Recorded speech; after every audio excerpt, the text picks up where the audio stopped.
আসসালামু আলাইকুম মুসলিম ভাই ও বোনেরা, আজকের আলোচনার বিষয় হল শরীয়তের ভিত্তিসমূহ। শরীয়তের ভিত্তিসমূহ চারটি: কোরআন, সুন্নাহ, ইজমা ও কিয়াস। কোরআন এটা আসমানি কিতাব। জিব্রাইল ফেরেশতার মারফতে বিভিন্ন সময়ে বিভিন্ন কারণে ওহীরূপে হযরত মুহাম্মদ সাল্লাল্লাহু আলাইহি সাল্লামের উপর অবতীর্ণ করেন।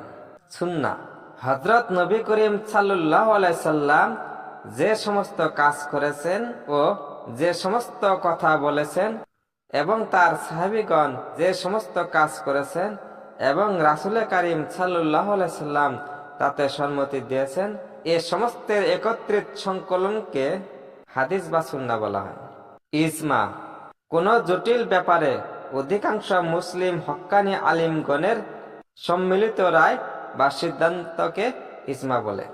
কিয়াস ফিকাহ শাস্ত্র বিশারদ মুস্তাহিদগণ কোরআন, সুন্নাহ ও ইজমার ভিত্তিতে বিচার বিশ্লেষণের দ্বারা জটিল ও সূক্ষ্ম বিষয়সমূহের যে সিদ্ধান্ত বা ফয়সালা করেছেন তাকে কিয়াস বলে।